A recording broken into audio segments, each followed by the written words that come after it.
He's been watching this for 40 years, from the very first audition room they ever shared. And what Alex Winter just revealed about Keanu Reeves changes everything we thought we knew about Hollywood's darkest playbook. I've known Keanu since before either of us had anything. I watched this industry try to chew him up. What he did instead, that's the story nobody tells. That's Bill. That's Ted's other half. That's a man who has stood next to Keanu Reeves through every attack, every loss, every closed door. And he's finally talking. Be this character anymore. I don't want to hold up this avatar that you've created in the world. It's too much for me. That was Jim Carrey. And 4 months after saying that, the man who showed up in Paris to collect his Lifetime Achievement Award didn't look like Jim Carrey anymore. Things just don't feel right.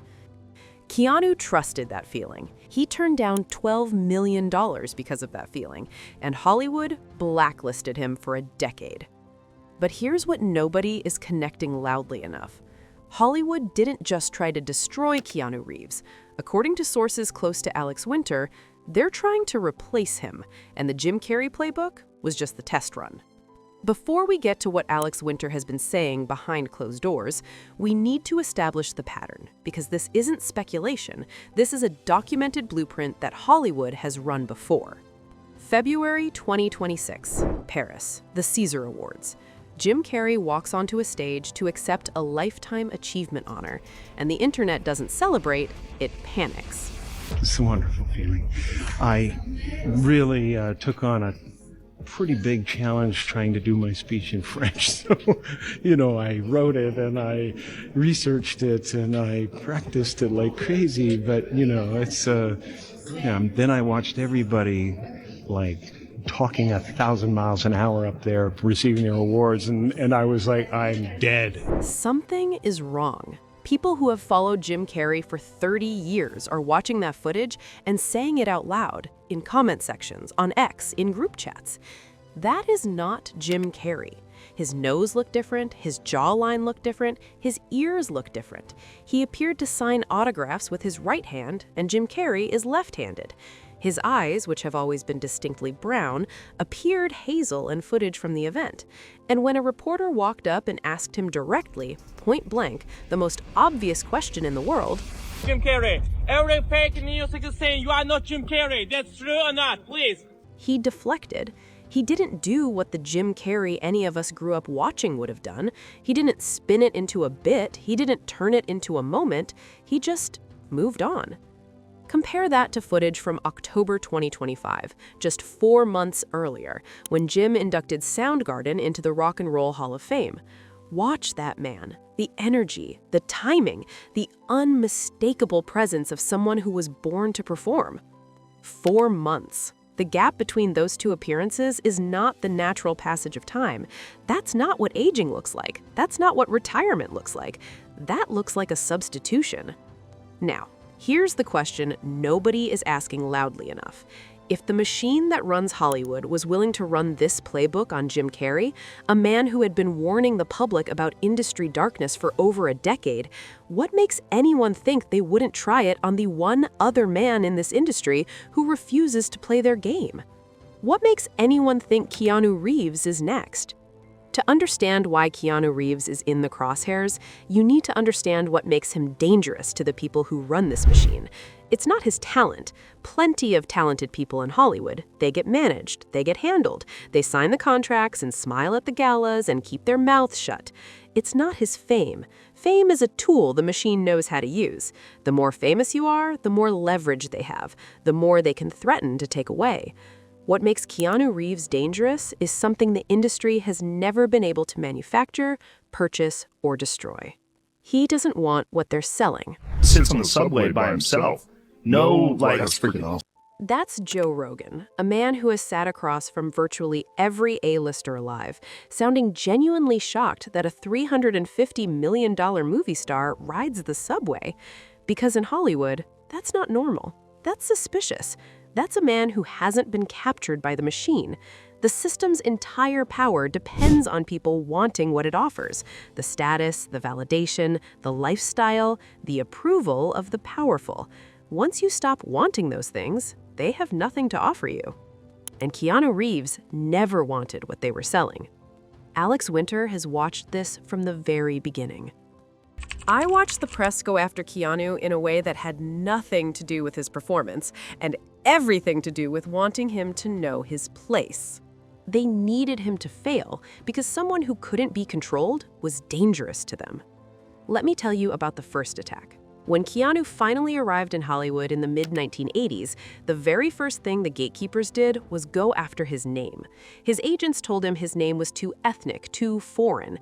Keanu, a Hawaiian name meaning the coolness, the same name that would one day appear on marquees in 40 countries, Hollywood's gatekeepers looked at that name and said, change it.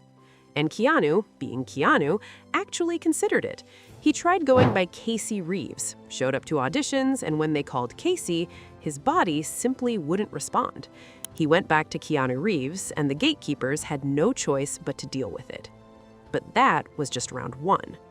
Then came Bram Stoker's Dracula, 1992, grossed $82 million worldwide, a commercial success by any measure, and the critics made Keanu their target. Yes, of course, sir. If I may inquire, what in fact happened to Mr. Renfield in Transylvania?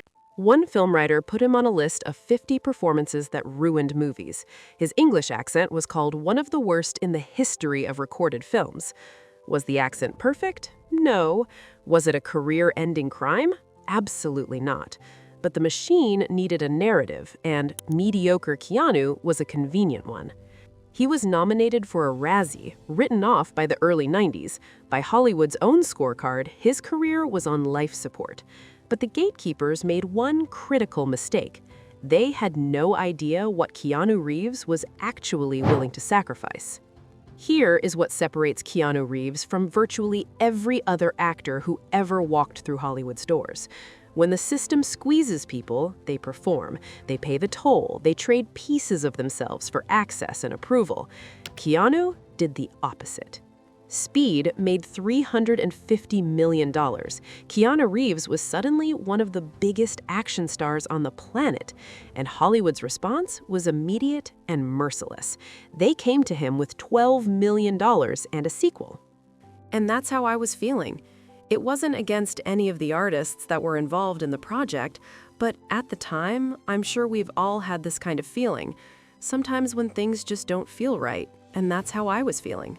He turned down $12 million for a feeling. Alex Winter understood exactly what that decision meant. Because I knew Keanu well enough to know that decision wasn't about money. It was never about money with him. He looked at that project and something in him said no, and he trusted that. Most people in this industry would have taken the $12 million and figured out the feeling later. Keanu doesn't work that way. Hollywood's response was swift and merciless.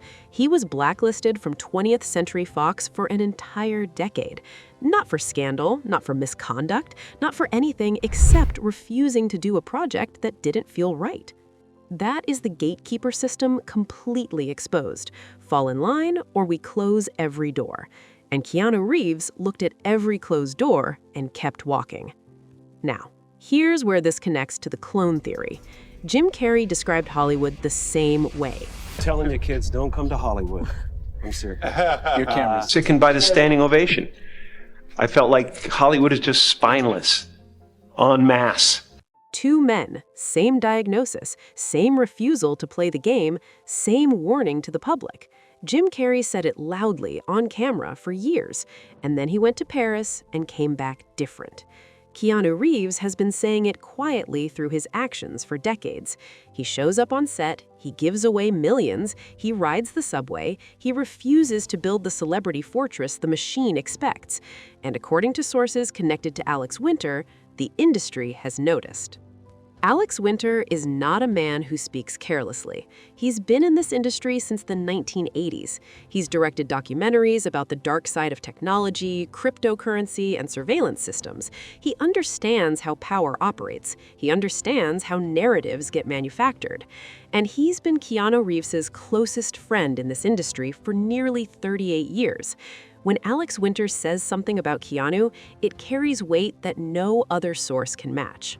I've known Keanu since before either of us had anything. I watched this industry try to chew him up.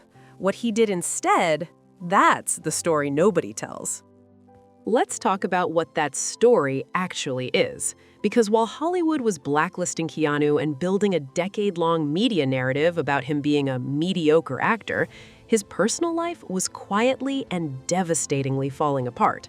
In 1999, the same year The Matrix was released, Keanu and his girlfriend Jennifer Syme were expecting their first child, a daughter. She was stillborn 8 months in. They found out on Christmas Eve. The grief fractured their relationship. Jennifer suffered severe postnatal depression. They eventually separated, but remained close, and were reportedly on the verge of reconnecting. And then, in 2001, Jennifer was killed in a car accident, one day after she had met with Keanu. Alex Winter, as one of Keanu's oldest friends, has been among the few people who understood what this period actually cost him. Keanu processed grief differently from anyone I'd ever known. Not loudly, not publicly, not in a way the industry could package or profit from. He just went inward and came out the other side somehow more generous, not less. Let's account for what Keanu had lived through by his late 30s. Father gone before he had a single memory of the man, his closest friend, River Phoenix, dead at 23, a daughter who never breathed, and then Jennifer. The Hollywood machine busy writing hit pieces about his accent was operating on an entirely different planet than what Keanu was actually living on. Yet he never became what the system wanted him to become, never became bitter, never weaponized his pain. Instead, quietly, without a single public announcement, he built a private cancer foundation. I don't like to attach my name to it.